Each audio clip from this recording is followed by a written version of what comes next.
আজকে আমরা নবীর বিরুদ্ধে আচরণ করি। উম্মত যারা তারা কোনোদিনও নবীর বিরুদ্ধে বলতে পারে না। আমাদের দেশের কিছু বক্তা ভাইরাল হওয়ার জন্য তারা নবীকে কত কিছুই না বললো, নবীকে কাউবয় বলে, নবীকে সিক্স প্যাকস বলে, নাউজুবিল্লাহ বলে। এই সমস্ত বেয়াদব আলেমরা ভাইরাল হওয়ার জন্য আপনাদেরকে সাবধান করে দেই, রাসূলুল্লাহর শানে গুস্তাখি কথা, বেয়াদবিমূলক কথা যদি বলেন আমার আল্লাহ সহ্য করবে না, সহ্য করবে না।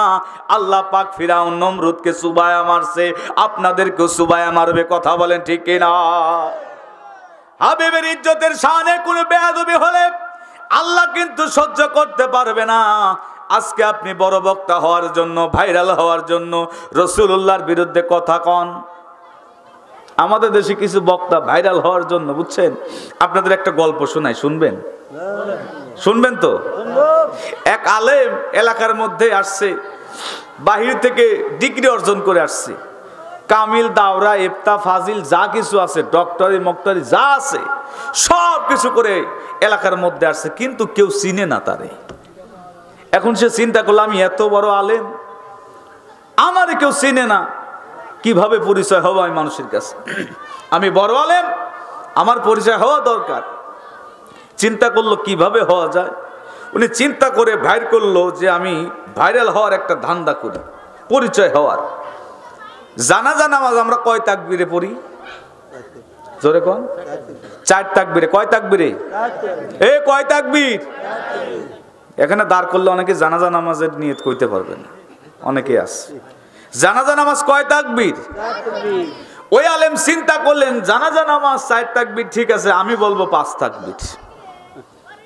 এলাকার মধ্যে ঘোষণা দিল, আপনারা জানাজা নামাজ 4 তাকবীরে পড়েন। না না, 5 তাকবীর। সবাই তো খেপে গেছে, আরে আমরা এতদিন পড়লাম 4 তাকবীরে জানাজা নামাজ শেষ করতে হয়, আর এই বেকুব, এই আলেম এবার কি খায় আলেম হয়েছে, এত বড় ডিগ্রি অর্জন করে আসলো, সে 5 তাকবীর কোথায় পাইলো? এলাকার মধ্যে অ্যালাউন্স হয়ে গেল, আলেমরা তো খেপে গেছে যে 5 তাকবীর কোথায় পেলে একটু জানা দরকার, তোমার সঙ্গে বহস করব। আলেমরা খেপে গেছে, বলে বহস যদি করেন 1 মাস পরে অমুক মাঠের মধ্যে, স্কুল মাঠের মধ্যে আসবেন, সেখানে হাজার হাজার আলেম থাকবে, হাজার হাজার মানুষ থাকবে, সেখানে আমার সঙ্গে আপনারা বহস করবেন। ঠিক আছে, 1 মাস পরে অ্যালাউন্স হয়ে গেছে। আলেমরা বলে তাড়াতাড়ি বলো কোথায় পেলা, দলিল পেশ করো। এখন দলিল দিবে, দলিল তো নাই।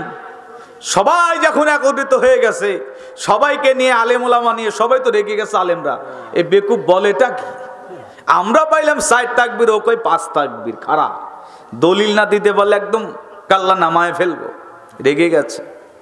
এখন সবাই যখন রাগান্বিত অবস্থায়, মনটা গরম গরম, হাজার হাজার মানুষ মাঠের মধ্যে জড়ো হয়ে গেছে। উনি বলতেছে কি জানেন?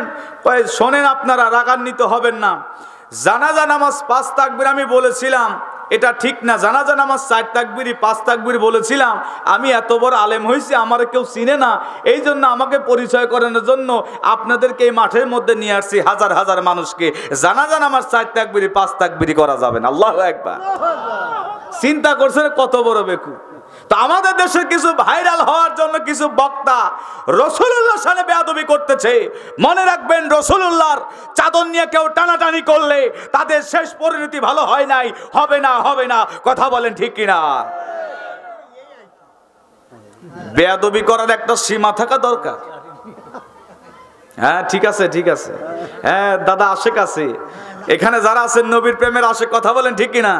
ময়দানে একদিনে ভাবে নামতে হবে, সময় আমাদের একদিন আসবে, সেই দিন ঘরে থাকা যাবে না। কথা বলেন ঠিক কিনা? ওরে এমন অনেক পাগল আছে আমার নবীর প্রেমে জিন্দা মরা, ব্যথায় হৃদয় ভরায় আমার, ব্যথায় হৃদয় ভরা। আমি ব্যথা নিয়ে যাব মারায়, আমি ব্যথা নিয়ে যাব মারা, ব্যথায় হৃদয় ভরায় আমার, ব্যথায় হৃদয় ভরা।